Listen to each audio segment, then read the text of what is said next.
दिन 2 दिन पे मेरा ही लेक्चर आ जाता है। अब तो टेक्निकली आप लोग लास्ट चैप्टर पढ़ने वाले हैं, ह्यूमन हेल्थ एंड डिजीज। क्योंकि बायोटेक का तो उधर चल ही रहा है, तो और एक स्ट्रेटजीज है, तो वो तो एक लेक्चर का है, छोटा चैप्टर है, तो उसके लिए चिंता नहीं कीजिए, वो पढ़ा देंगे हम, वो भी पढ़ाएंगे, ऐसा नहीं है कि नहीं पढ़ाएंगे, चैप्टर तो सब है, पढ़ाया ही जाएगा। तो एवोल्यूशन हम लोग पढ़ रहे थे, दो चीजें एवोल्यूशन में बाकी थी, वो दोनों पढ़ा देते हैं ताकि टेंशन ही खत्म हो जाए। चलिए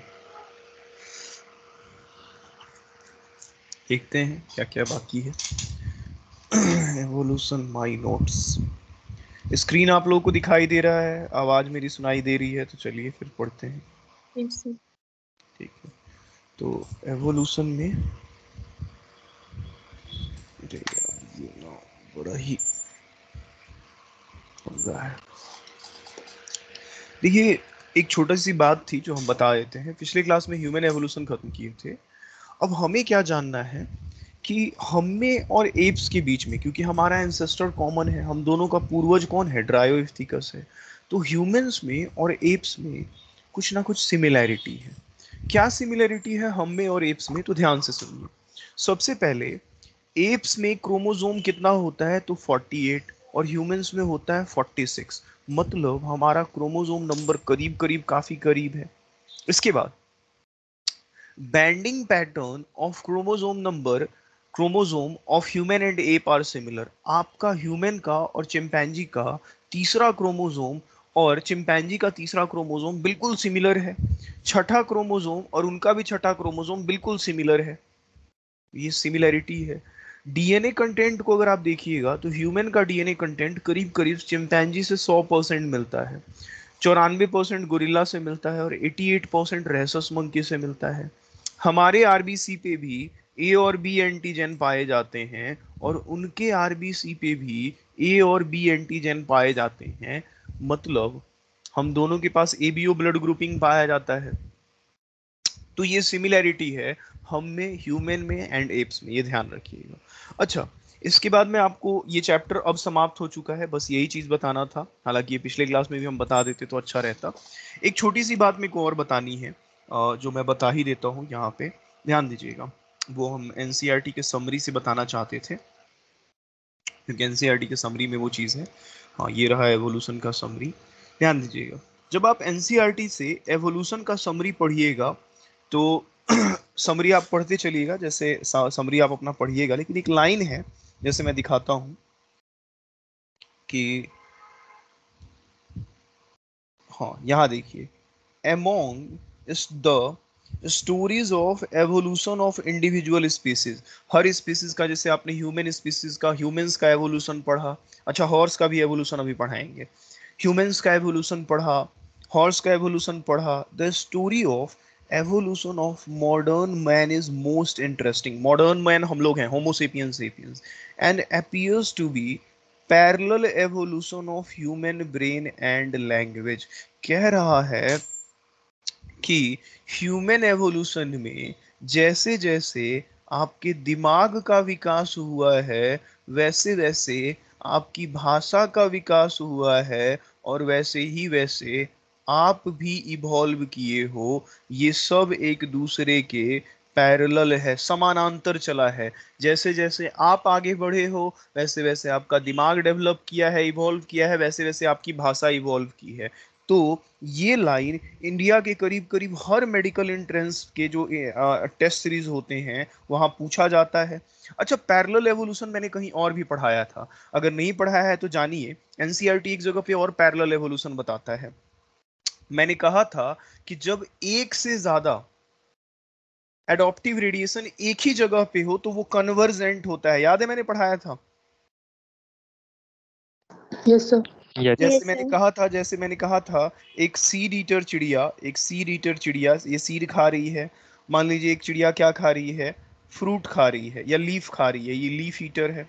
अच्छा, ये दोनों चिड़िया एक ऐसे आइलैंड पे आती है जहां सिर्फ इंसेक्ट हैं, तो दोनों चिड़िया का ना समानांतर एवोल्यूशन होगा, दोनों वो कन्वर्ज करेंगे, दोनों कुछ दिनों बाद इंसेक्ट ईटर बन जाएंगे। लेकिन इन दोनों का समानांतर क्या चला है, पैरेलल एवोल्यूशन चला है। ये भी इंसेक्ट ईटर बन रही है, ये भी इंसेक्ट ईटर बन रही है। तो यहाँ जो कन्वर्जेंट होता है ये भी पैरेलल एवोल्यूशन ही होता है। और पैरेलल एवोल्यूशन का दूसरा एग्जांपल आपके एनसीईआरटी के समरी में दे रखा है, ये वाला, कि आपकी दिमाग का विकास, आपका विकास और भाषा का विकास पैरेलली हुआ है। मैं उम्मीद करूं कि आप समझ गए हैं, बताइए। Yes sir. Yes, sir. ठीक है, तो इन चीजों को ध्यान रखिएगा, यहाँ से क्वेश्चन ऑलमोस्ट हर जगह पूछा जाता है। हाँ, इसके बाद क्या है, एनसीईआरटी में एक और बात दिया हुआ है, तो वो भी हम बताते हैं। देख लेते हैं कि वो पेज है या नहीं। उसको भी हम ऐड कर देंगे, कोई चिंता वाली बात नहीं है। इधर देखिए, ह्यूमन एवोल्यूशन का वो पेज, ठीक है। अच्छा हाँ, हम कुछ और दिखा देते हैं, आप लोग थोड़ा ध्यान रखिएगा उसको। तो थोड़ा सा हम ध्यान दिखाते हैं ह्यूमन एवोल्यूशन का एनसीईआरटी। अब हॉर्स का एवोल्यूशन भी पढ़ा देते हैं। हॉर्स का एवोल्यूशन तो बहुत आसान है, क्योंकि ह्यूमन ऐसे, अब एनसीईआरटी तुम लोग क्रैक कर सकते हो। हालांकि एनसीईआरटी पढ़ने की जरूरत नहीं है एवोल्यूशन में, क्योंकि अगर एवोल्यूशन में एनसीईआरटी पढ़ने जाइएगा ना, तो वो बेतरतीब ढंग से दिए हुए हैं, आपसे सॉल्व नहीं होगा। मतलब आप उसको डिकोड नहीं कर पाइएगा कि कहाँ से पढ़ना सही रहेगा। उस चीज़ को मैंने आपके नोट्स में बहुत अच्छे से ऑर्गेनाइज करके पढ़ाया है, तो आप उसको अब नहीं छेड़िए मेरे ख्याल से। हाँ, कभी कोई लगे कोई बात, क्वेश्चन नहीं सॉल्व हो, तब एनसीईआरटी जरूर उठाइए, वैसे सॉल्व हो जाएगा। एवोल्यूशन एवोल्यूशन एवोल्यूशन का एनसीईआरटी है नहीं क्या इसमें? होना तो चाहिए था। अच्छा कोई बात नहीं, चलिए पहले हॉर्स का एवोल्यूशन पढ़ा देते हैं। हॉर्स का एवोल्यूशन पढ़ा देते हैं, नहीं भी होगा तो हम उसको लगा के बताएंगे अभी। एवोल्यूशन एवोल्यूशन नहीं, एवोल्यूशन मैंने लिख के ही पढ़ाया है हर जगह पे। कोई बात नहीं है, कोई बात नहीं है। तो हम लोग पढ़ने जा रहे हैं हॉर्स का एवोल्यूशन। मैं देख लेता हूँ किसी बैच में मैंने पढ़ाया है या नहीं पढ़ाया है। हाँ, ये देखिए, हॉर्स का एवोल्यूशन पढ़ा देते हैं, सुनिए।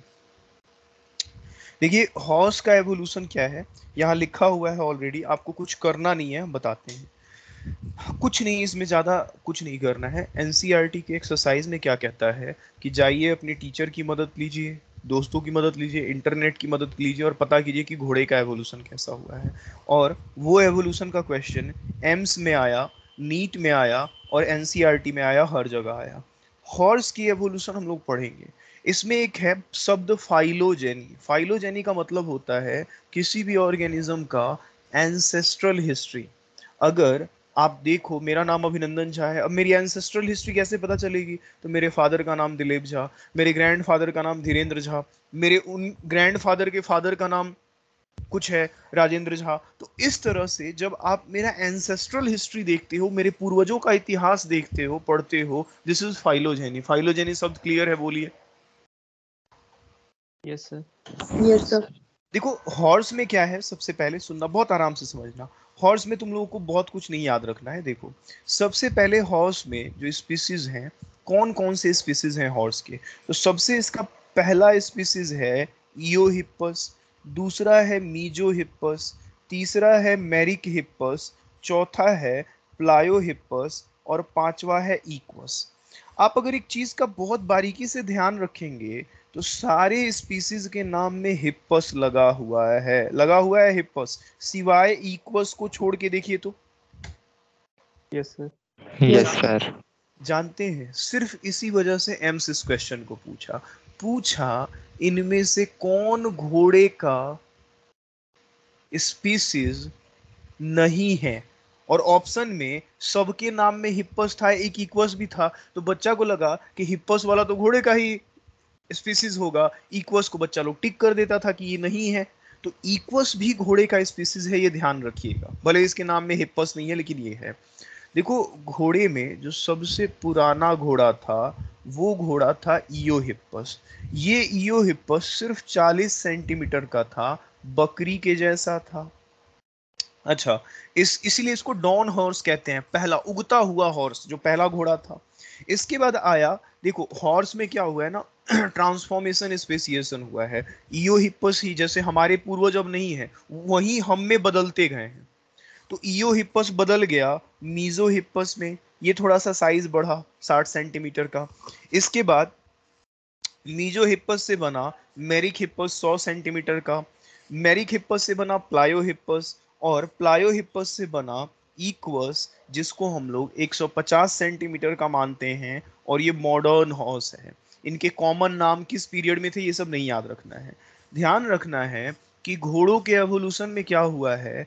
जो सबसे पुराना घोड़ा था इयोहिपस, उसके पास 3 टोज थे और 4 फिंगर थे। लेकिन जैसे जैसे आप घोड़ों में आगे बढ़ोगे, देखोगे इनके टोज और फिंगर मॉडर्न हॉर्स में सिर्फ एक एक बच गए हैं। मतलब रिडक्शन हुआ है in number of toes and fingers. ये बात समझ में आ रही है?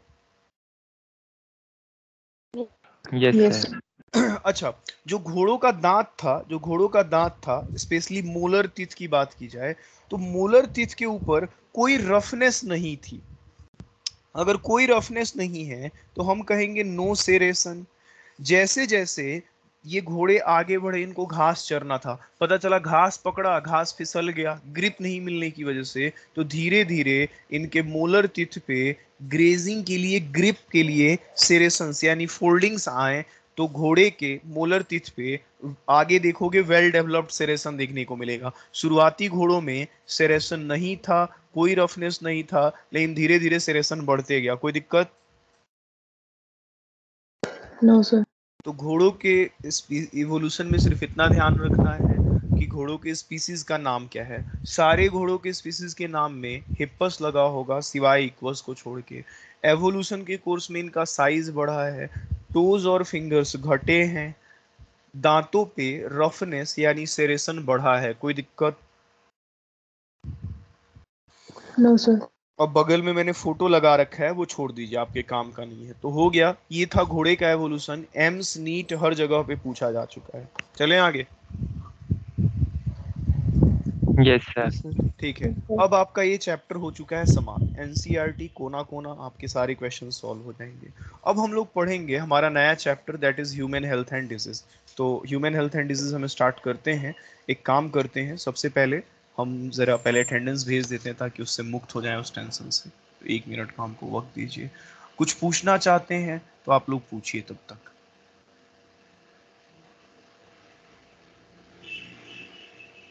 मन में कोई सवाल हो तो बिल्कुल पूछिए। आप एवोल्यूशन के क्वेश्चंस कीजिए, क्वेश्चंस आपके सॉल्व हो जाएंगे। अरे यार,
अरे यार, गलत ग्रुप में मैंने भेज दिया मैसेज, रुको।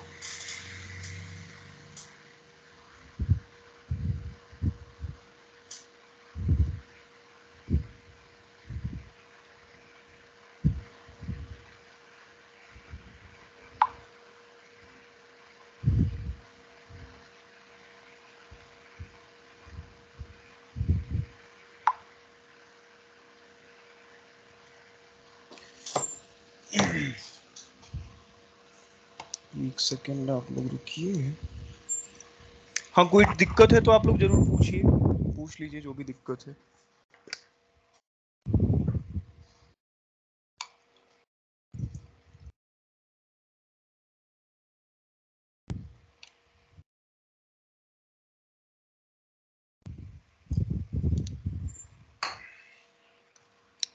तो चलिए अनऑफिशियली हम लोग अपना लास्ट चैप्टर स्टार्ट करते हैं। नाम है इस चैप्टर का ह्यूमन हेल्थ एंड डिजीज। कुछ चीज इसमें 90% ये चैप्टर हम लोग लिख के पढ़ेंगे। लास्ट के कुछ टॉपिक्स हैं, मैं बताता हूँ। Human health disease, GMD5। हाँ, हम बता देते हैं, बात कर लेते हैं, आप चिंता नहीं कीजिए, इधर आइए। हम लोग हमारा नया चैप्टर स्टार्ट कर रहे हैं। अरे यार, इधर आइए। तो लेट्स बिगिन आवर चैप्टर। हमारा चैप्टर है ह्यूमन हेल्थ एंड डिजीज। देखिए, ह्यूमन हेल्थ एंड डिजीज जो है, इसके कुछ पोर्शंस हमें एनसीईआरटी से स्ट्रिक्टली पढ़ने हैं, और कुछ पोर्शन जो हैं उनमें एनसीईआरटी से बाहर जाना पड़ेगा। जैसे मैं आपको पहले हम लोग टॉपिक बता दें कि आपको कौन कौन से मैं टॉपिक्स पढ़ाऊंगा इस चैप्टर के अंदर। इस चैप्टर के अंदर हम लोग पढ़ेंगे सबसे पहले बीमारियों के बारे में, डिजीज के बारे में, जो कि हम लोग प्योर एनसीईआरटी पढ़ेंगे। मतलब बिल्कुल एनसीईआरटी से बीमारियों के बारे में पढ़ेंगे, क्योंकि याद ज़्यादा करना पड़ेगा आपको। दूसरा जो टॉपिक हमें पढ़ना है इसमें, वो पढ़ना है इम्यूनिटी। तो इम्यूनिटी में एनसीईआरटी पढ़ के काम नहीं चलेगा, समझने के लिए थोड़ा सा ज़्यादा पढ़ना होगा। तीसरा टॉपिक है कैंसर। एनसीईआरटी से ही पढ़ेंगे, लेकिन 10% बाहर निकलेंगे, क्योंकि कैंसर के कुछ ऐसे क्वेश्चंस आए हैं नीट में जो ऐसे सॉल्व नहीं होंगे, वो भी 3 साल 4 साल के अंदर। फिर हम लोग पढ़ेंगे एड्स। ये भी प्योर एनसीईआरटी से नहीं काम चलेगा, थोड़ा बहुत ज़्यादा पढ़ना होगा। और आखिरी टॉपिक होगा हमारा ड्रग्स। ये टॉपिक फिर से एनसीईआरटी से हम लोग पढ़ेंगे, प्योर एनसीईआरटी पढ़ेंगे। तो आखिरी टॉपिक ड्रग्स हम लोग नोट्स पे पढ़ेंगे, बिना नोट्स पे पढ़े काम नहीं चलेगा। बाकी जितने भी टॉपिक आपको दिखाई दे रहे हैं वो मैं लिखवा के पढ़ाऊंगा। 4 टॉपिक लिख के पढ़ेंगे। सिर्फ आखिरी टॉपिक ड्रग्स में बहुत लिखना है, लिखते लिखते मैं परेशान हो जाऊंगा, तो वो नोट्स पे पढ़ेंगे।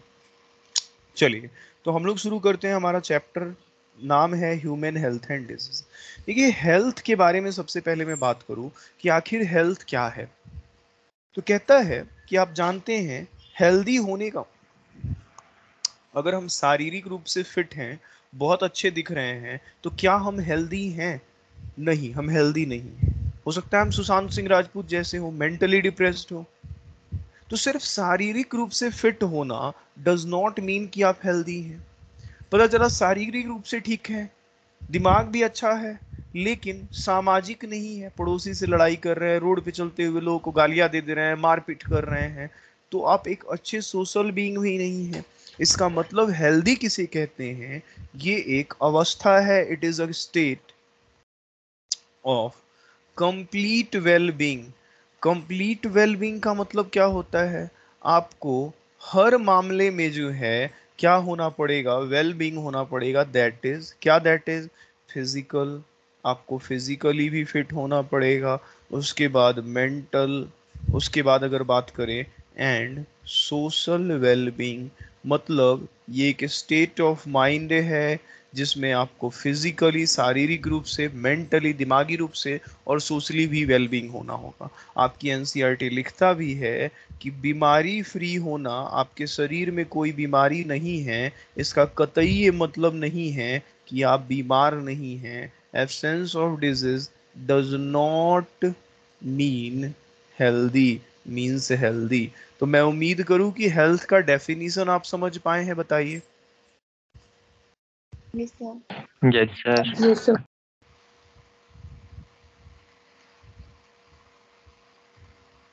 ठीक है।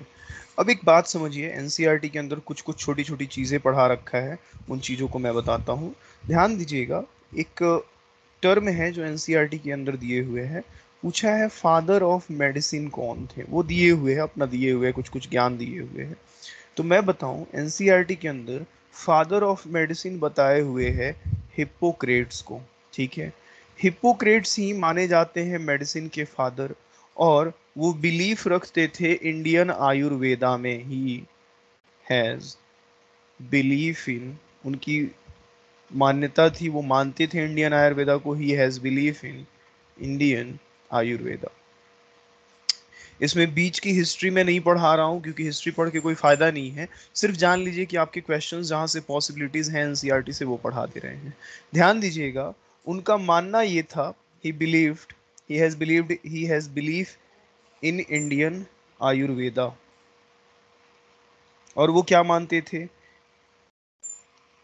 बताते हैं। ही believes believed that हेल्थ क्या है उनके हिसाब से, हिपोक्रेट्स के हिसाब से हेल्थ क्या था? उनका मानना था that health is a state of mind and body where there was a certain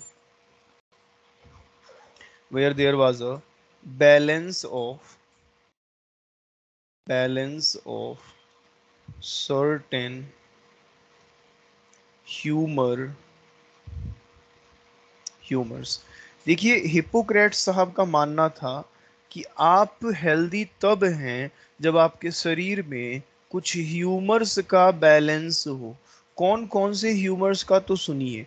उनका मानना था कि आपके शरीर में चार तरह के लिक्विड रहते हैं, फ्लूइड रहते हैं। एक ब्लड, एक फेलगम, एक ब्लैक बाइल और एक कौन सा, ध्यान दीजिएगा, येलो बाइल। वो मानते थे कि जिस इंसान में ब्लैक बाइल बढ़ जाता है उस इंसान को बुखार होता है। हालांकि ये सब बातें गलत थी, ऐसा कुछ नहीं होता है। आपकी बॉडी में दो ही तरह के फ्लूइड होते हैं, ब्लड और लिम्फ, और बीमारी के दूसरे कारण होते हैं। लेकिन ये पुरानी मान्यता थी कि जिस इंसान के शरीर में ये ब्लैक बाइल नाम का ह्यूमर बढ़ जाता था उनको बुखार होता था। It was believed that persons persons with black bile belonged to, ये इंट्रोडक्शन है एनसीईआरटी का, बिलोंग टू हॉट पर्सनालिटी, मतलब उनकी पर्सनालिटी, उनकी हॉट पर्सनालिटी, एंड उसको बुखार होगा, एंड वुड हैव फीवर, उसको बुखार होगा, ध्यान रखिएगा। एक और बात समझिए, आपका एनसीईआरटी एक और पॉइंट कहता है। क्या कहता है एनसीईआरटी, सुनिए। एनसीईआरटी कहता है कि हालांकि ये बात गलत थी, ये थ्योरी सही नहीं है, आपकी बॉडी में बीमारियां इस वजह से नहीं होती हैं। एक दूसरे थे, उनका नाम था विलियम हार्वे साहब। हार्वे साहब ने क्या किया था, ह्यूमंस के शरीर में ह्यूमंस के शरीर में ब्लड सर्कुलेशन को डिस्कवर किया था। और उन्होंने ही ये गुड ह्यूमर की हाइपोथेसिस, जिसमें ब्लैक बाइल वगैरह का क्या माना गया था कि बैलेंस होना जरूरी है, इसको डिसअप्रूव किया था। तो विलियम हार्वे ने क्या किया, disapproved good humour hypothesis. William Harvey ने गुड ह्यूमर की हाइपोथेसिस को डिसअप्रूव किया। अच्छा, विलियम हार्वे ने डिस्कवर किया था, ये सब सवाल फ्रिक्वेंटली बड़े, मतलब कह लीजिए सिली मिस्टेक वाले क्वेश्चंस हैं, पूछ लिए जाते हैं।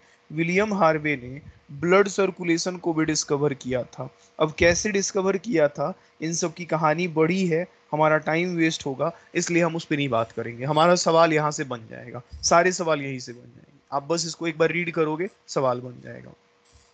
अच्छा, एक बात समझिए, बायोलॉजी क्या कहता है आपका एनसीईआरटी, फिर एक लाइन कहता है, ये इंट्रोडक्टरी लाइंस हैं, ये बताने जरूरी होते हैं, यहाँ से सवाल निकल जाते हैं कभी कभी।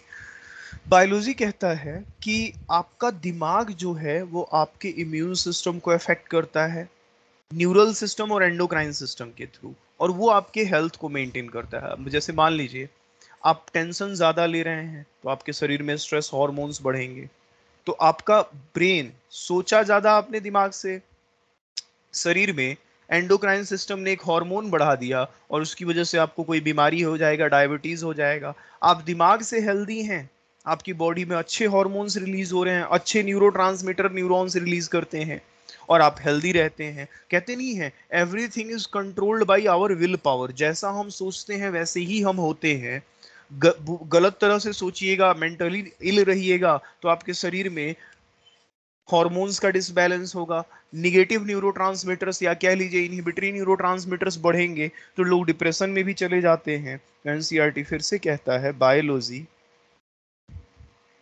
States that that mind influences immune system, immune system through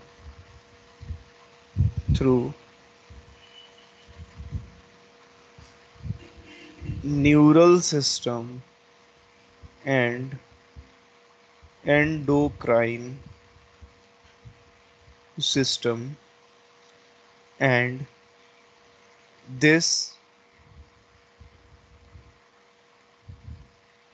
maintains our health, और ये हमारे हेल्थ को मेंटेन करता है। तो बहुत सिंपल सी बात है, इतनी बात में कोई दिक्कत बताइए? ये इंट्रोडक्शन में एनसीईआरटी का इंट्रोडक्शन है। आप हालांकि ये चीज सब बच्चे खुद पढ़ते हैं, लेकिन क्योंकि as per my commitment NCERT हम लोग पढ़ेंगे ही पढ़ेंगे, छोड़ेंगे नहीं, मैंने ये कवर किया। बताइए।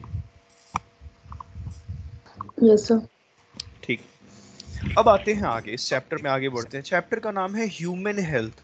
तो आपने हेल्थ शब्द का मतलब समझा, फिर आपने पढ़ा human health and diseases.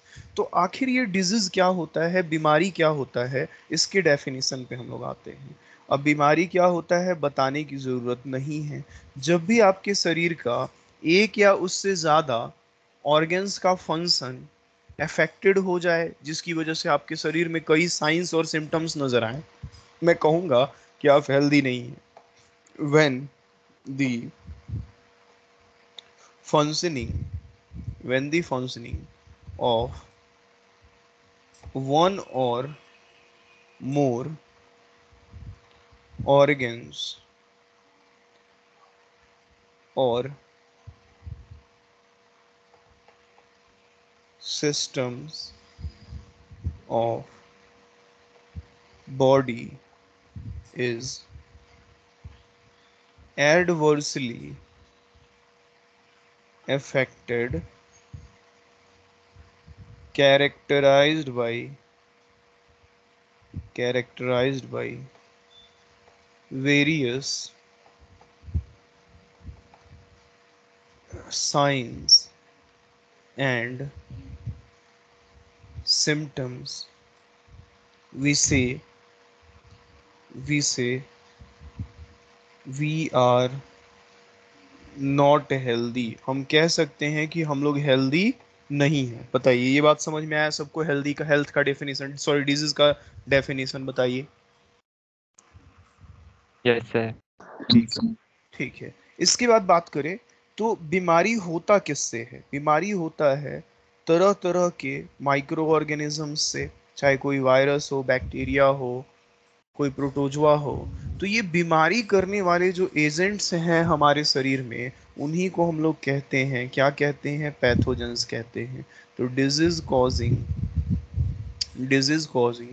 Agents such as bacteria bacteria virus, ठीक, फंजाई फंजाई प्रोटोजुअन्स, ठीक। कई बार वॉर्म्स से भी होता है, जिन्हें हम लोग हेलमिंथ कहते हैं। Helminth ETC are called pathogens. इन्हीं को हम लोग पैथोजेंस कहते हैं। तो बीमारी करने वाले एजेंट्स को ही हम लोग पैथोजेंस कहते हैं। But there is a difference between pathogen and vector. एक और शब्द है वेक्टर। अब वेक्टर और पैथोजेन में डिफरेंस क्या है, ये आप समझते हैं। ध्यान दीजिएगा, आपको हम साइड में समझाते हैं। एक बीमारी है, एक डिजीज है, नाम है उस डिजीज का मलेरिया। अच्छा, अगर मैं मलेरिया की बात करूं तो मलेरिया का इस बीमारी का जो पैथोजेन है, इस बीमारी का जो पैथोजेन है वो है एक प्रोटोजुआ, नाम है उसका प्लाज्मोडियम प्रोटोजुआ, ठीक। अच्छा ठीक है, ये प्लाज्मोडियम प्रोटोजुआ है। लेकिन इस बीमारी में जो वेक्टर है, जो इस प्लाज्मोडियम प्रोटोजुआ को कैरी करती है, उसका नाम है फीमेल एनोफिलीज मॉस्क्यूटो। तो बीमारी है मलेरिया, वेक्टर है कैरीज, ये किसको कैरी करती है? किसको कैरी करती है? प्लाज्मोडियम को। तो बीमारी है मलेरिया, पैथोजेन है प्लाज्मोडियम, और वेक्टर कौन है? Female anopheles. तो वेक्टर कभी बीमार नहीं करते हैं, बल्कि वो बीमारी करने वाले पैथोजेंस को सिर्फ ढोते हैं। तो दे carries disease, they carries disease causing pathogens, but they do not causes disease themselves. तो वेक्टर आपको कभी खुद बीमार नहीं करता है, लेकिन हाँ ये जरूर है कि वो बीमारी करने वाले पैथोजेंस को ढोता है। क्लियर है ये बात? बताइए। Yes, sir. ठीक है, तो अभी ये इंट्रोडक्शन ही है, बिल्कुल इंट्रोडक्शन है, अभी बहुत इनिशियल बातें हैं। तो एक बार इसको आप लोग जरा देखिए, फिर हम लोग पूरे पेज में कुछ पूछना है तो पूछिए अपने एंड से। चलिए हाफ ही दिखाते हैं, कुछ पूछना है तो ऐसे तो ये छोटे बच्चों वाली बातें हैं, आप अपने एंड से जूम करके एक बार देखिए, फिर मैं पढ़ाता हूँ। मेरे को 2 मिनट का ब्रेक दीजिए, बस बस 2 मिनट का, फिर हम आगे पढ़ाते हैं।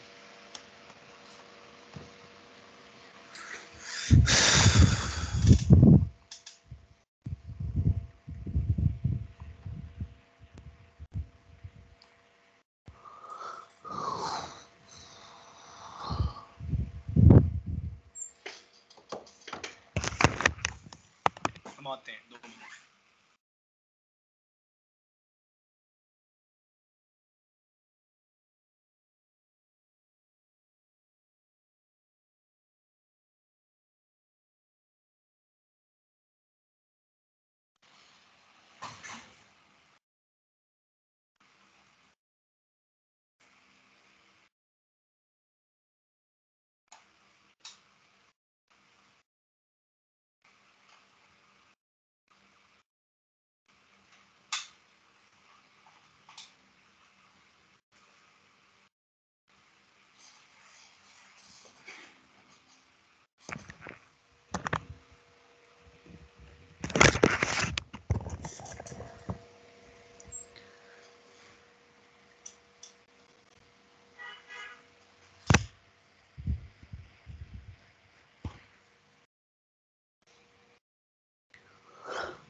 चलिए, तो आगे चलते हैं, हम लोग आगे पढ़ते हैं, ध्यान दीजिएगा, चैप्टर को कंटिन्यू करते हैं। हो गया।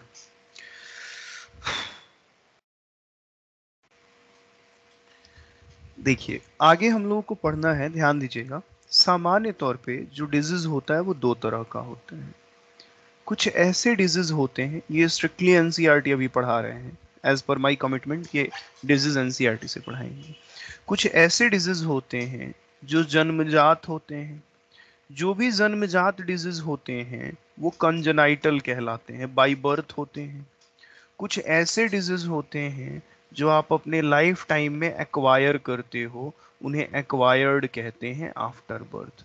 मतलब आपके खान पान की कमी की वजह से, रहन सहन में कमी की वजह से। अच्छा, आप सबको पता है कि जो जन्मजात बीमारियां होंगी वो तो जेनेटिक होगा, होगा या नहीं होगा, बोलिए।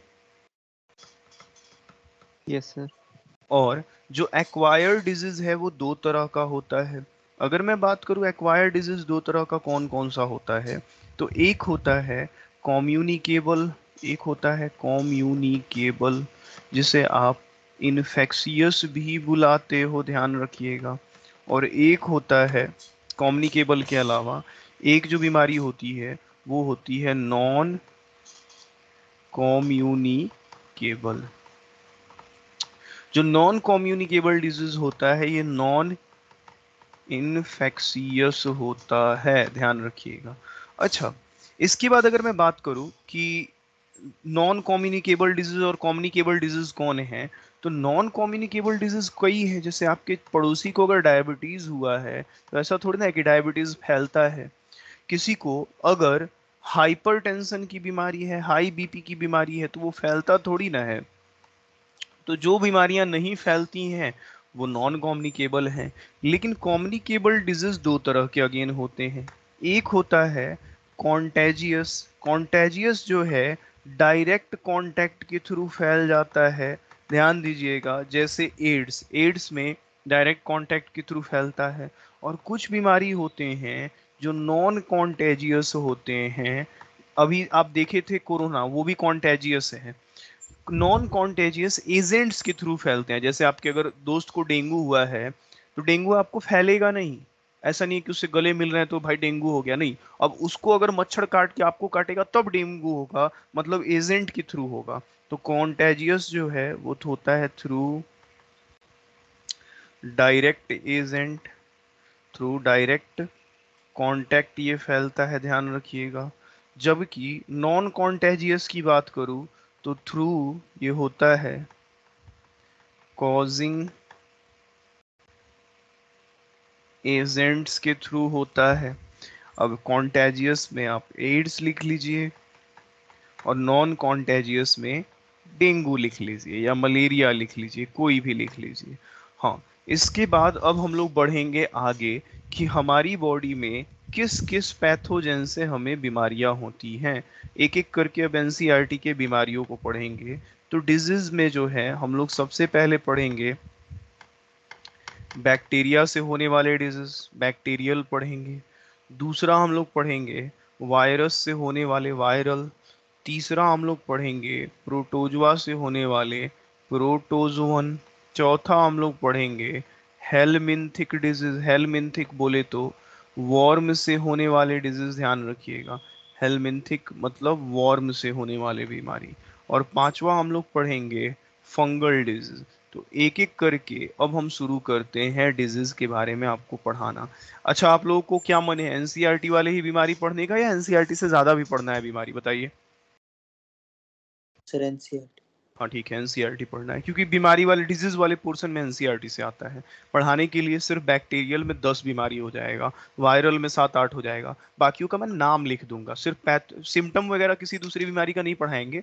बस उस बीमारी का नाम और किस पैथोजन से होता है ये आपको पढ़ा देंगे। ठीक है, ये ध्यान रखिएगा। एक सेकेंड।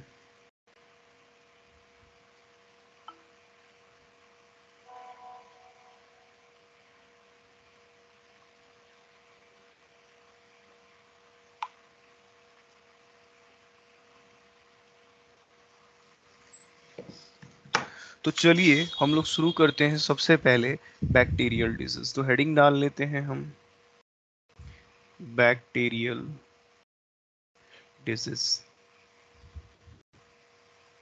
Bacterial disease. अब बैक्टीरिया से ऐसे तो आपके शरीर में कई बीमारी होते हैं, और उन बीमारियों की फहरिस्त में सबसे पहला नाम आता है टाइफाइड का। टाइफाइड जो है आपका एनसीईआरटी पढ़ाए हुए हैं, तो एनसीईआरटी में है। टाइफाइड को ही हम लोग इंटेरिक फीवर कहते हैं। बिल्कुल एनसीईआरटी के लाइंस हम बोलेंगे ताकि आपको बर्डन ना लगे। अब किस बैक्टीरिया से होता है? अगर टाइफाइड बैक्टीरियल डिसऑर्डर है तो कह रहा है ये होता है साल्मोनेला। साल्मोनेला टाइफी से होता है, ध्यान रखिएगा। साल्मोनेला टाइफी जो है एक तरह का ग्राम निगेटिव बैक्टीरिया है। अगर मैं बात करूं टाइफाइड के ट्रांसमिशन की, मोड ऑफ ट्रांसमिशन, तो अगर मैं मोड ऑफ ट्रांसमिशन की बात करूं तो ये कैसे फैलता है बीमारी, तो ये जो साल्मोनेला टैफी है ये गंदा खाना पानी के थ्रू, मतलब कॉन्टामिनेटेड पानी और खाना के थ्रू आपके स्मॉल इंटेस्टाइन में एंटर करता है। याद रखिएगा, तो मैं लिख रहा हूं, it enters small intestine,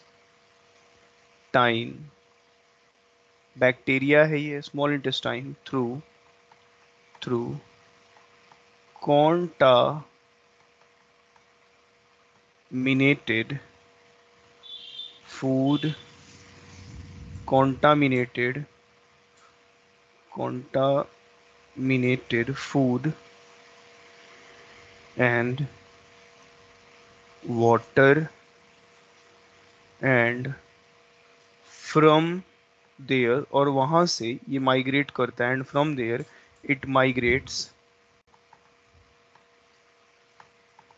it migrates to other, पहले आपके एलिमेंट्री कनाल में आता है, स्मॉल इंटेस्टाइन में, वहां से एब्जॉर्ब होके ब्लड में जाता है और दूसरे ऑर्गन्स तक पहुंचता है। ऑर्गन वाया, जैसे आपका खाना एब्जॉर्ब होता है।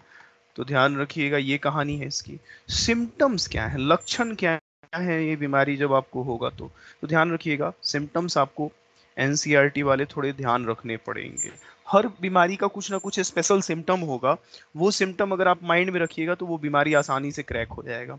जैसे इस बीमारी में पेशेंट को लगातार हाई फीवर रहता है, सस्टेन्ड हाई फीवर।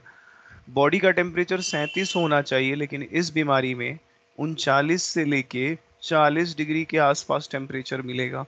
दूसरा क्या सिम्टम है, पेशेंट को कमजोरी होगा, सस्टेन्ड हाई फीवर, वीकनेस होगा, पेट में दर्द होगा, स्टमक में पेन होगा, स्टमक पेन।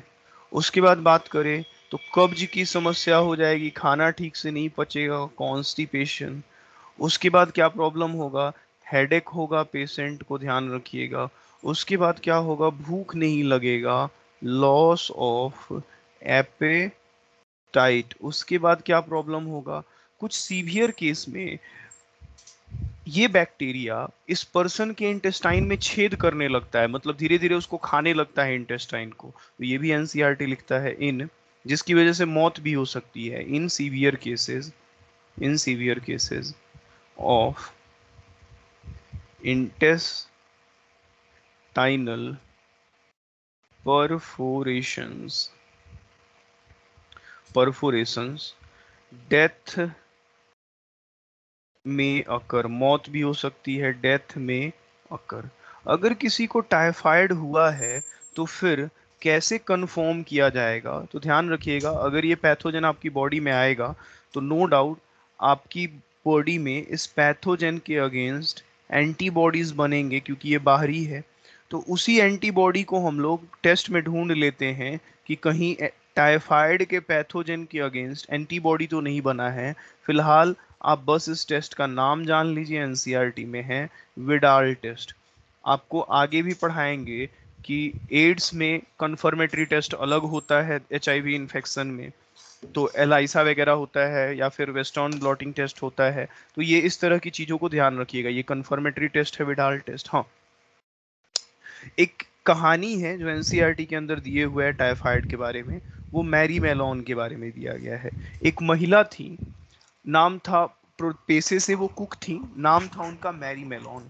अच्छा, मैरी मेलोन की प्रॉब्लम ये थी कि वो हाथ वाथ ठीक से साफ नहीं करती थी। इवन फीकल डिस्चार्ज के बाद भी वो हाथ ठीक से नहीं धोती थी, और नहीं धोती थी, और दूसरी बात वो खाना बनाती थी, कुक थी। जो जो लोग खाना खाते थे उन उन लोगों को वो टाइफाइड करवाती थी। उनको तो कई सालों तक ढूंढा गया था, उनके पता ही नहीं चलता था, बार बार वो जो है उनको उनको मतलब आप कह लीजिए वो एक तरह से कैरियर बन गई थी। तो एक फीमेल थी, बहुत फेमस थी, अ फीमेल, जहां भी ये रहती थी और खाना बनाती थी वहां पे टाइफाइड के केसेस बहुत ज्यादा देखने को मिलते थे। और typhoid, a female named Mary Mallon, Mary Mallon, nicknamed, इनका निक नाम क्या था, निक नेम्ड टाइफाइड मैरी, क्योंकि ये इन्हीं से टाइफाइड फैल रहा था तो इनका नाम रख दिया गया था typhoid Mary, nicknamed typhoid Mary, typhoid Mary. बहुत अच्छा पीच फ्लेवर का आइसक्रीम बनाती थी, was a cook by profession and also a typhoid carrier for several years. कई सालों तक ये टाइफाइड कैरियर रही, फॉर सेवरल ईयर्स। तो ये था टाइफाइड का कहानी। इसके बाद आपको एक दूसरी बीमारी पढ़नी है बैक्टीरियल डिजीज में ही, दो ही बैक्टीरियल डिजीज डिटेल में पढ़ना है। ये दूसरा बैक्टीरियल डिसऑर्डर जो है, नाम जरा देख लें हम, पहला क्या लिए थे, ए लिखे थे ग्रीन कलर से। दूसरा बैक्टीरियल है बी नंबर, जिसका नाम है, ये भी एनसीईआरटी के अंदर है, नाम है इसका निमोनिया। निमोनिया जो है, निमोनिया जो है, क्या है निमोनिया में प्रॉब्लम, हम आपको समझाते हैं, ध्यान दीजिएगा। निमोनिया में क्या होता है कि सबसे पहले तो निमोनिया का पैथोजेन कौन है भाई, पैथोजेन कौन है, किस बैक्टीरिया से होता है। जब बैक्टीरियल डिसऑर्डर में आप पढ़ रहे हैं तो ये होता है स्ट्रेप्टोकोकस न्यूमोनियाई एंड एंड हेमोफाइलस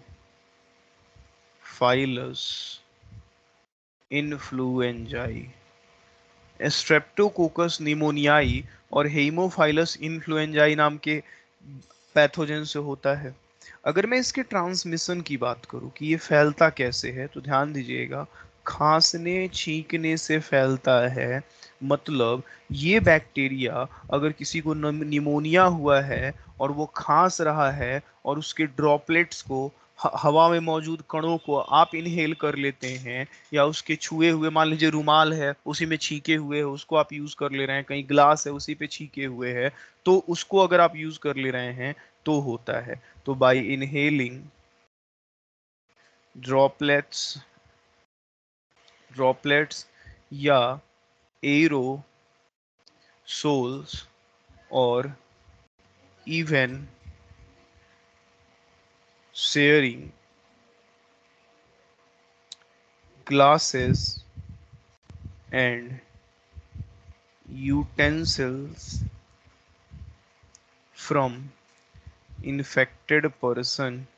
तो इन्फेक्टेड पर्सन का अगर आप ग्लास वगैरह ये सब शेयर कर रहे हैं तो उससे होता है।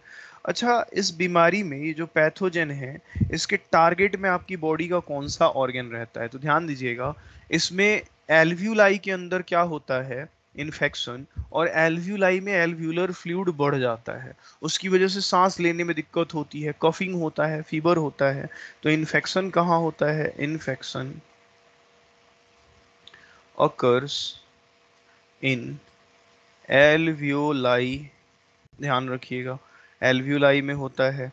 दूसरी बात, रिजल्ट क्या होता है, results alveoli, alveoli gets field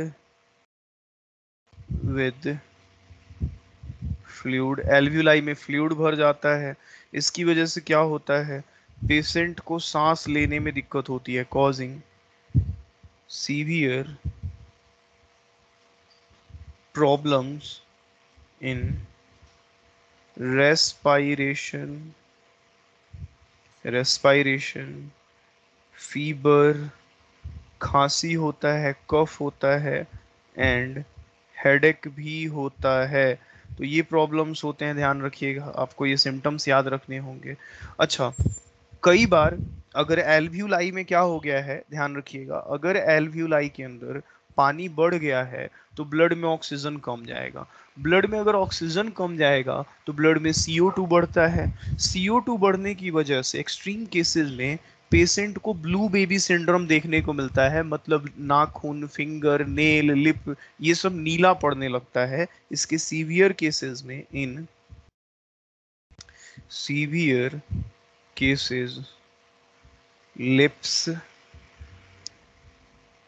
fingers and nail में turn grey to bluish in colour. तो नाखून जो है और नेल्स जो हैं वो धीरे धीरे नीले पड़ने लगते हैं। तो ये बीमारी है निमोनिया। निमोनिया के बारे में सारी बातें आपको बता दी गई है। ये दो बीमारी जो है आपको सिम्टम्स के साथ, ट्रांसमिशन के साथ एज पर एनसीईआरटी याद रखनी है।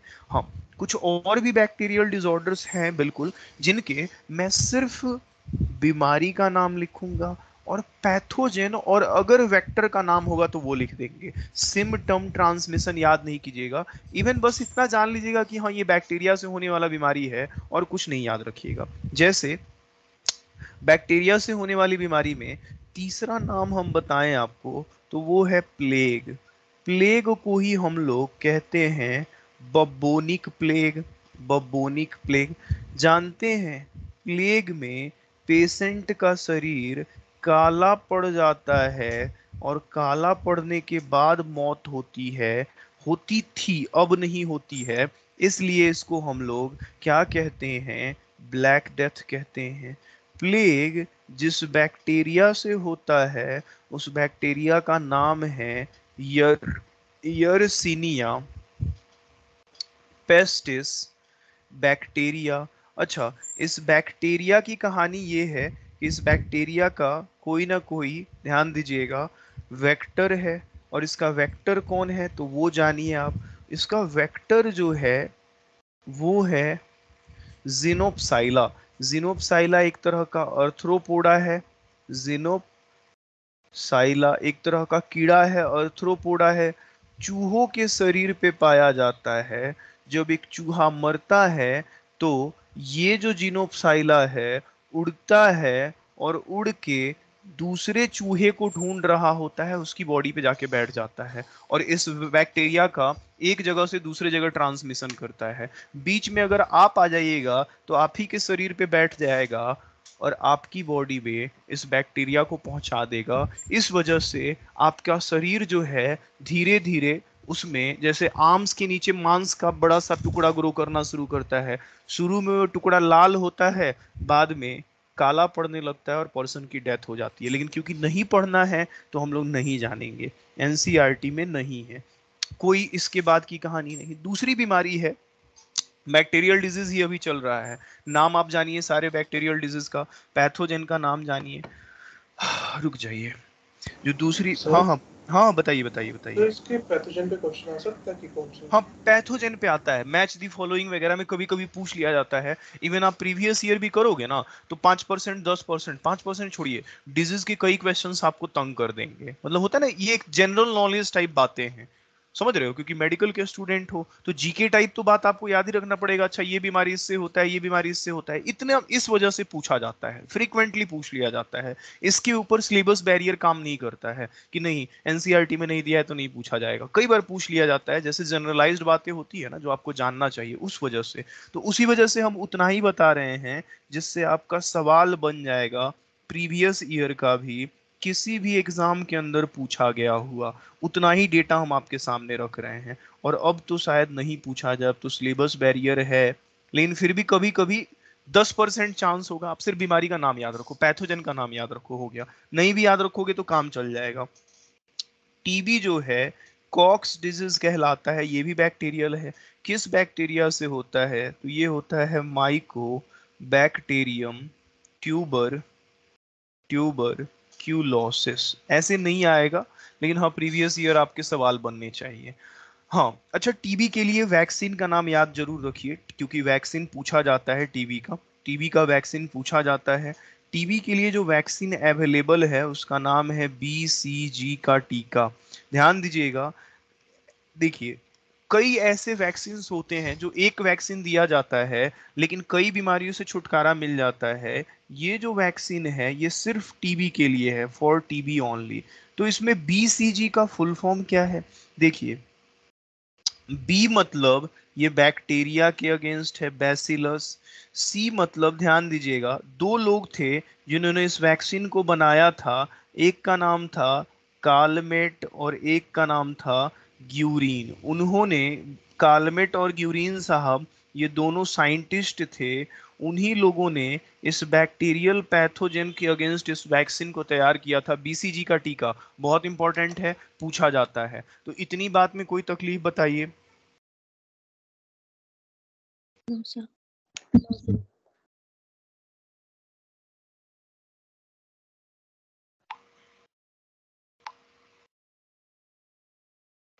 अच्छा, वही अगर जैसे हम मतलब क्या होता है कि कई बार 12th वाले बच्चे होते हैं, उनको एक एक बीमारी के बारे में डिटेल पढ़ाया जाता है। बस हम आपके बैच में सिर्फ नाम लिख रहे हैं, हालांकि नाम भी हमको नहीं लिखना चाहिए था, लेकिन क्योंकि अब आपका सिलेबस वक्त से पहले ही खत्म हो रहा है, तो नाम जानने में कोई हर्ज नहीं है। आप क्वेश्चन करोगे भी, टाइम भी आपको मिलेगा, टेस्ट वगैरह दोगे, वहां पे तंग किया जाएगा, तो बस नाम जान लीजिए जहां से क्वेश्चंस बन सकते हैं। अच्छा, वैसे वैक्सीन जो एक वैक्सीन दिया जाए, अभी थोड़ी देर के अंदर हम बताएंगे भी, और सिर्फ एक बीमारी से छुटकारा दे। अभी थोड़ी देर में हम आपको पढ़ाएंगे एमएमआर का वैक्सीन, इनफैक्ट पढ़ाए भी हैं। जो आपको मम्स बीमारी पढ़ाए थे, नहीं पढ़ाए थे? मम्स बीमारी, पैरोटिड ग्लैंड में इन्फेक्शन होता है। Yes sir. तो मम्स को कम करने के लिए वैक्सीन बनाया गया, उसका नाम था एमएमआर। तो एक वैक्सीन जब लिया जाता था उससे तीन बीमारियों से छुटकारा मिलता था, मॉम्स, मीजल्स और रूबेला। तो वो पॉलीवैलेंट वैक्सीन था, लेकिन वो वैक्सीन जो लेने से सिर्फ एक वैक्सीन से एक छुटकारा मिले एक बीमारी से, उसे मोनोवैलेंट वैक्सीन कहते हैं। जैसे आप कोवैक्सीन लेते हैं या फिर कोविशील्ड लेते हैं तो सिर्फ कोरोना से ही आप बचते हैं। ऐसा नहीं ना है कि कोविशील्ड लिए और दूसरा भी किसी बीमारी से बच गए, तो नहीं, सिर्फ कोरोना से। तो ये मोनोवैलेंट है। अगली जो बैक्टीरियल डिजीज है, नाम जानिए, इसका नाम है डी नंबर, लेप्रोसी। लेप्रोसी की कहानी ये है कि इससे, लेप्रोसी हम लोग कहते हैं कोढ़ की बीमारी को। एक साइंटिस्ट थे, डॉक्टर थे, सॉरी साइंटिस्ट थे, नाम था उनका हैंसन। उन्होंने इस बीमारी को खोजा था, इसीलिए नाम पड़ गया हैंसन्स डिजीज। कोढ़ की बीमारी, कुष्ठ रोग की बीमारी, कोढ़ और कुष्ठ रोग एक ही होता है। आप जाते हैं तो देखते हैं मंदिर मस्जिद में बाहर कुछ ऐसे लोग खड़े होते हैं जिनके हाथ पैर गले हुए होते हैं, और वो भिक्षा मांग रहे होते हैं, मदद के लिए आपसे मांग रहे होते हैं। सामान्य तौर पे ऐसे लोगों को कोढ़ हुआ रहता है जिनके हाथ पैर गले हुए हो। तो ध्यान रखिएगा, ये होता है माइकोबैक्टीरियम लेप्राई से। ठीक है, इसका भी कुछ नहीं पढ़ना है आपको। डी के बाद अगर अगली बीमारी हम लोग आए, ई नंबर, तो वो है कॉलेरा। एनसीईआरटी में लिखा है कि कॉलेरा एक बैक्टीरियल डिजीज है, नाम जरूर लिखे हुए हैं। अब कॉलेरा किस पैथोजन से होता है? तो ध्यान दीजिएगा, कॉलेरा होता है जिस पैथोजन से, उसका नाम है विब्रियो कॉलेराई। तो ये विब्रियो कॉलेराई से होता है। कॉलेरा के बाद अगर हम एफ नंबर बात करें, ए बी सी डी, कहीं कोई छूट गया क्या? टीबी हो गया, A B C D E, कौन छूटा भाई? अच्छा, मैंने नाम कहीं गलत लिखा है, ये डी था, इस नंबरिंग गलत किया है, ये ई था, ये एफ था। अब हम लोग पढ़ने जा रहे हैं जी नंबर, ध्यान दीजिएगा। जी नंबर हम लोग जो पढ़ने जा रहे हैं वो है डिप्थेरिया। अब डिप्थेरिया में ही आपको पता चलेगा बहुत सारा बात। डिप्थेरिया वर्ड भी एनसीईआरटी यूज किए हुए है, तो सिर्फ इतना जानिए, कॉलेरा एनसीईआरटी में है, डिप्थेरिया भी एनसीईआरटी में है। नाम है, नाम है, ध्यान दीजिएगा। अच्छा, डिप्थेरिया किस बैक्टीरिया से होता है? तो पैथोजन नाम याद रखिए आप पैथोजन का। डिप्थेरिया होता है कॉर्नी बैक्टीरियम डिप्थेरियाई से, कॉर्नी बैक्टीरियम डिप्थेरियाई से होता है। अच्छा, डिप्थेरिया के लिए भी वैक्सीन बना है, और वो वैक्सीन अगेन आपसे पूछा जाएगा। वैक्सीन पे सवाल क्लासिकली भी पूछे जाते थे, आज भी पूछे जाते हैं। इसका जो वैक्सीन है वो है डीपीटी वैक्सीन। अच्छा, डीपीटी वैक्सीन जो है, ये कोई एक बीमारी से छुटकारा नहीं देता है। एक टीका लीजिए 3 बीमारी से छुटकारा मिलता है। किससे? तो डीपीटी का टीका दिया जाता है, डिप्थेरिया से बचाता है, बच्चों को दिया जाता है। परट्यूसिस से बचाता है। परट्यूसिस क्या है? तो परट्यूसिस है कुकुर खांसी, कुत्ते जैसा पेशेंट खांसता है। और अगला है, ये टेटनस से भी बचाता है। तो आपको नहीं लगता है कि ये पॉलीवैलेंट वैक्सीन है? बताइए तो। Yes. हम्म डिप्थेरिया के बाद अगली जो बीमारी है हमारी, अगली जो बीमारी है, ध्यान दीजिएगा, जी के बाद एच नंबर, वो है the very famous tetanus. Tetanus टिटैनी नहीं है, मैंने पहले भी पढ़ाया है, नॉट टिटैनी। टिटैनी लो कैल्शियम से होता है, जबकि ड्यू टू लो कैल्शियम, आप जानते हैं ड्यू टू लो कैल्शियम, जबकि टेटनस होता है एक बैक्टीरिया से। कौन है टेटनस का पैथोजन?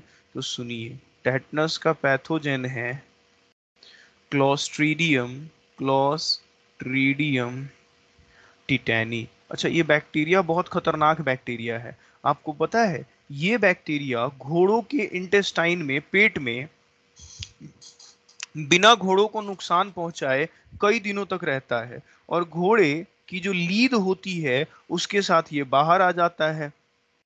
अब मान लीजिए आपका पैर और कहीं कटा फटा है, आप गए खेलने, आप घोड़े के लीद पे पैर रख दिए, तो ये बैक्टीरिया उस कट पोर्शन से आपके शरीर में घुस जाता है, और तब आपको टेटनस होता है। इसीलिए लोग कहते हैं कि पैर हाथ कटा हुआ हो तो खाली पैर नहीं घूमिए, नहीं तो टेटनस हो जाएगा। समझ रहे हैं बात को? बोलिए तो।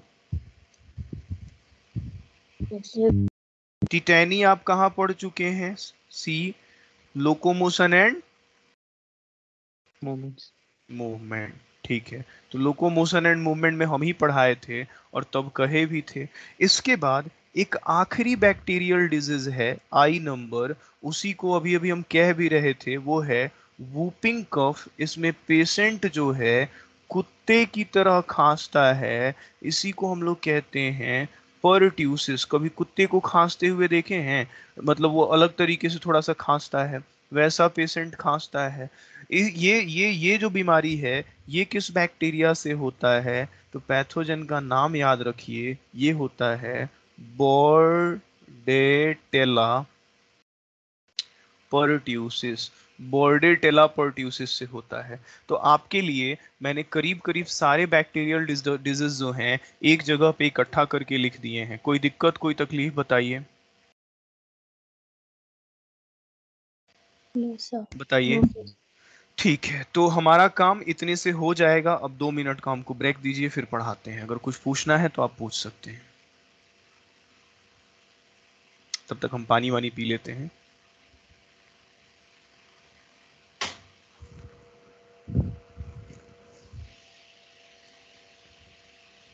तब तक हम पानी वानी पी लेते हैं और देख लेते हैं कि क्या कोई और बैक्टीरियल डिजीज तो नहीं है। नहीं, अभी तक तो हमको कोई दूसरा बैक्टीरियल डिजीज ध्यान में नहीं आ रहा है। अगर आएगा तो हम बता देंगे आपको। हाँ, इतना ठीक है। सर के ऊपर हाँ, डायरेक्ट एक और। क्वेश्चन थोड़ी बन हाँ, सकते हैं, क्या जैसे क्या डी क्या? सर के ऊपर डायरेक्ट क्वेश्चन थोड़ी बन सकते हैं कि जैसे डीबीटी किसके लिए यूज होता है। हाँ, ये पूछेगा कि ये इनमें से डीपीटी वैक्सीन किसके लिए यूज होता है, किन बीमारियों के लिए यूज होता है। समझ रहे हैं बात को? या टेटनस के लिए कौन सा वैक्सीन है, क्योंकि ये फ्रिक्वेंटली यूज्ड होते हैं ना। समझ रहे हैं बात को? Yes sir. हाँ, एक और है बैक्टीरियल डिजीज जो हम ऐड कर देते हैं, अलग से नहीं पढ़ाएंगे। ABCDFGH जे, ये है फूड पॉइजनिंग। फूड पॉइजनिंग भी जो है, ये भी बड़ा फेमस सवाल रहा है एक जमाने में। आप जैसे क्वेश्चन कीजिएगा ना, तो जैसे हालांकि एनसीईआरटी बेस्ड ही क्वेश्चन आप लोग बना रहे हैं, हमको पता है, लेकिन जब क्वेश्चन कीजिएगा तो आपको खुद पता चल जाएगा। आप ये सब याद नहीं रखिएगा, पहले आप एनसीईआरटी वाला पढ़ के क्वेश्चन कीजिएगा। अगर आपको लगेगा कि हाँ बाहर से भी क्वेश्चन मिल रहा है, तो इस लिस्ट को उठा के एक बार देख लीजिएगा, बन जाएगा। तो फूड पॉइजनिंग होता है एक बैक्टीरिया से, उसका नाम है क्लोस्ट्रीडियम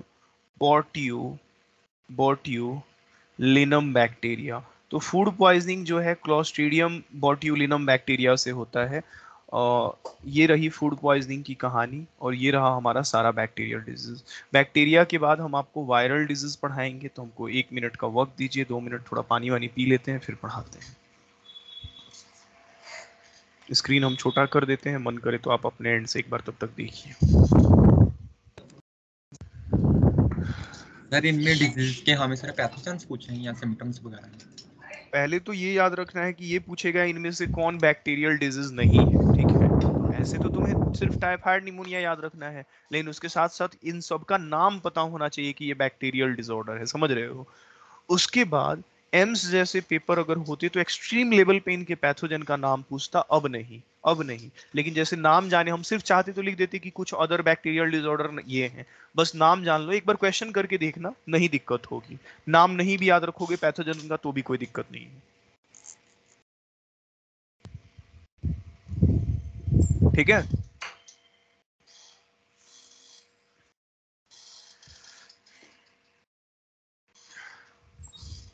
क्वेश्चन प्रीवियस ईयर में पूछे जाते थे, अब नहीं पूछा जाता है। पिछले 5 सालों में तो हम नहीं देखे हैं कि कोई क्वेश्चन पूछा गया हो।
ऐसे इस चैप्टर के अगर मैं डिजीज सिर्फ एनसीईआरटी से पढ़ाऊं आपको, तो अब तक सारा डिजीज टॉपिक, इसके जो 5 टॉपिक हैं, पहला टॉपिक जो डिजीज था, अब तक डिजीज खत्म हो गया रहता अगर सिर्फ एनसीईआरटी से पढ़ाते तो।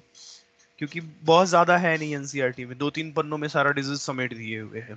तो ये जो हमें हमारा टाइम लगा, और क्योंकि आपका आखिरी चैप्टर है ऐसे भी, तो ऐसा कोई ये नहीं है, आप पे बर्डन भी हम नहीं डालना चाहते हैं। देखिए, हम लोग अपने लिस्ट में सेकंड नंबर पढ़ने जा रहे हैं, बैक्टीरियल हमने पढ़ लिया, अब हम लोग पढ़ेंगे viral disease.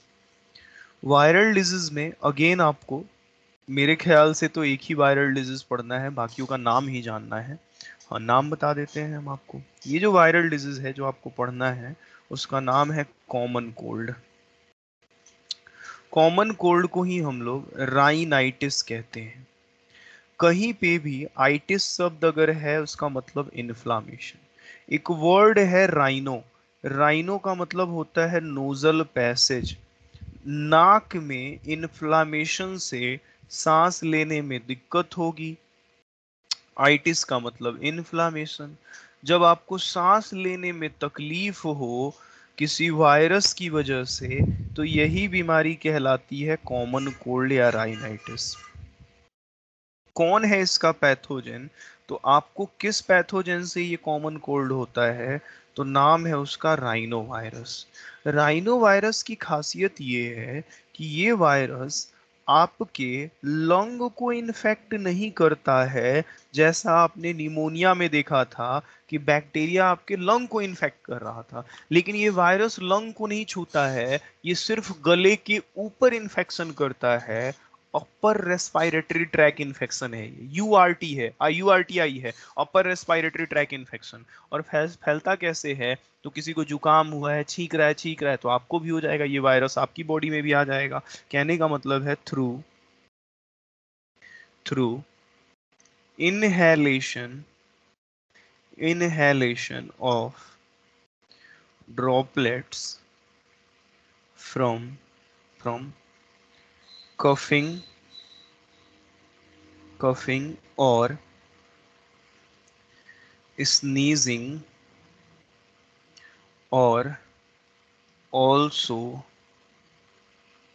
through contaminated object। मान लीजिए हम कहीं छींके और उसी ऑब्जेक्ट को आपने उठा लिया, ठीक है, जैसे पेन को, तो ये वायरस जैसे होता है ना, अभी आप कोरोना वायरस में भी देख रहे हैं, तो ये कप ईटीसी, ठीक है।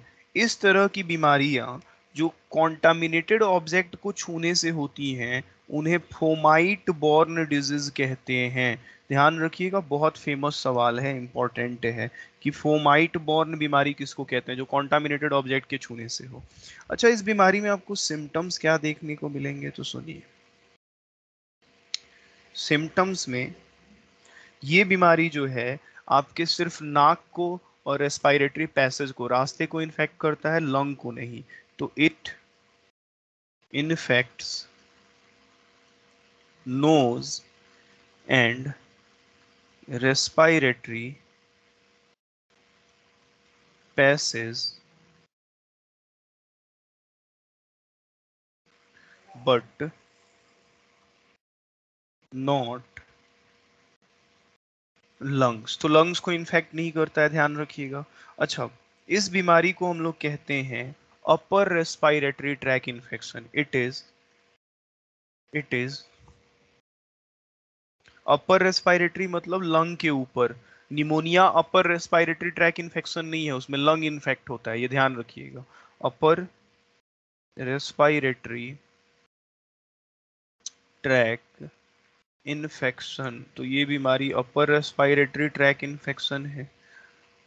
अच्छा, एक और चीज मैं आपको बताऊं, हर बीमारी के बारे में अनगिनत कहानियां हैं, अनगिनत कथाएं हैं, जिनका कोई अंत नहीं है। पढ़ाने बैठे तो आपके लिए झेलना मुश्किल हो जाए, झेलना इन द सेंस, क्योंकि आप लोग जीएमडी के बच्चे होते हैं, ऐसे ही आप लोग एनसीईआरटी डिमांड करते हो, और उसमें हम एक एक बीमारी के बारे में आपको पकड़ के लगे इधर ही डॉक्टर बनाने, तो उसका कोई मतलब नहीं होता है।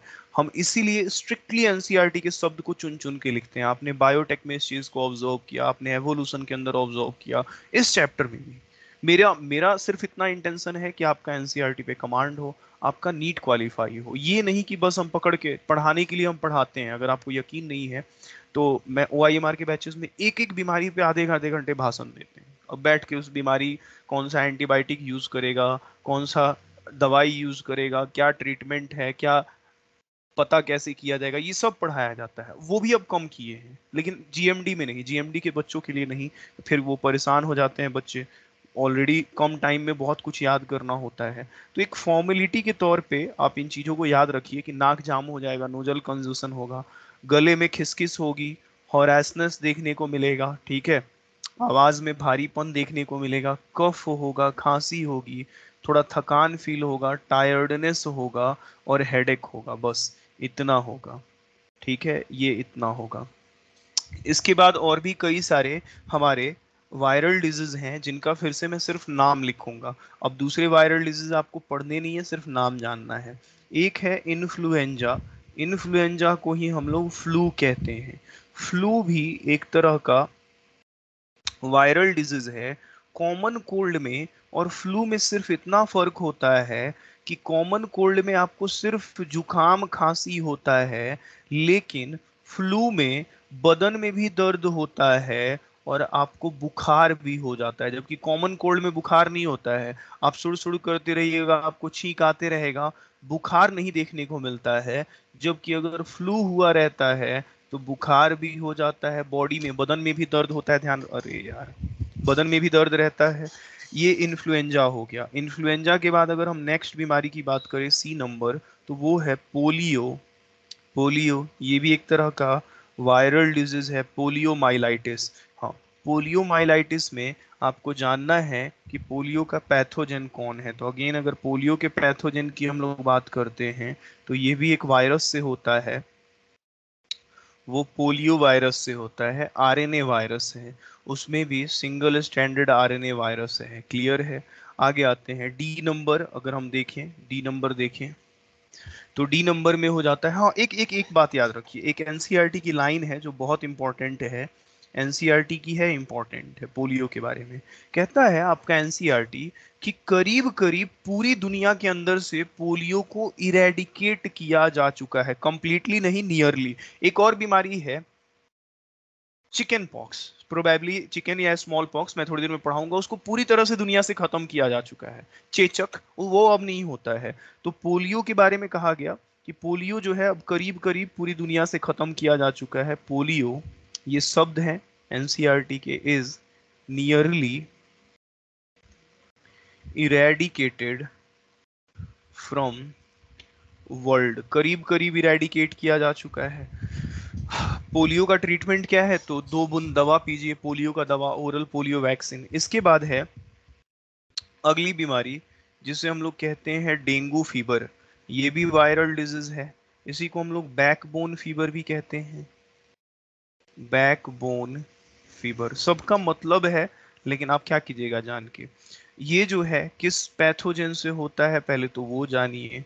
तो पैथोजन है इसका एक वायरस जिसका नाम है अर्बो वायरस, मतलब आर्थ्रोपोडा से होता है। इस डेंगू फीवर का अगर मैं वेक्टर बताऊं, हाँ वेक्टर आपको याद रखना पड़ेगा जहां भी है। क्यों? क्योंकि वेक्टर पे क्वेश्चन पूछे जाते हैं एनिमल किंगडम से। Female Aedes aegypti mosquito, female Aedes aegypti mosquito जो है इसकी वेक्टर है। अच्छा, इस मॉस्क्यूटो को ही हम लोग टाइगर मॉस्क्यूटो कहते हैं, क्योंकि इसके शरीर पे ब्लैक और वाइट कलर की धारियां होती हैं, धारीदार मॉस्क्यूटो होता है। ऐसा लगता है जैसे जेबरा नहीं होता है वैसे ही दिखाई देता है, तो लगता है जैसे जेबरा टाइगर होता है उस तरह से नजर आता है, इसीलिए हम लोग इसको कहते हैं टाइगर मॉस्क्यूटो। हालांकि टाइगर जैसा नजर नहीं आता है। इसके बाद जो हमारी अगली वायरल डिजीज है, ध्यान दीजिएगा, वो है ई नंबर, नाम है इसका चिकनगुनिया। चिकन चिकनगुनिया, चिकनगुनिया भी जो है ऑलमोस्ट इसका पैथोजन सेम ही होता है, बस इसका पैथोजन का नाम है, क्या नाम है इसके पैथोजन का? तो चिकनगुनिया वायरस। दोनों के, डेंगू के और चिकनगुनिया के, ध्यान रखिएगा जो वेक्टर हैं वो सेम है, इसकी भी वेक्टर वही है जो चिकनगुनिया जो डेंगू का है, मतलब इसकी भी वेक्टर फीमेल एडिस एजिप्टी ही है, फीमेल एडिस एजिप्टी। ठीक है। इसके बाद बात करते हैं एफ नंबर। एफ नंबर क्या है? हेपेटाइटिस है, हेपेटाइटिस। तो हेपेटाइटिस जो है, हिपैर शब्द का मतलब होता है लिवर, आइटिस का मतलब होता है इन्फ्लामेशन। अगर किसी पेशेंट के लिवर में सूजन है, सूजन वायरस की वजह से भी हो सकता है कि दवाई खाने से भी हो सकता है। हालांकि हेपेटाइटिस जो है वो किस पैथोजन से होता है? तो हेपेटाइटिस वायरस से होता है। इसके कई टाइप होते हैं, तो वो आप छोड़ दीजिए, आप मॉड्यूल वगैरह में देख लीजिएगा, हेपेटाइटिस वायरस से होता है।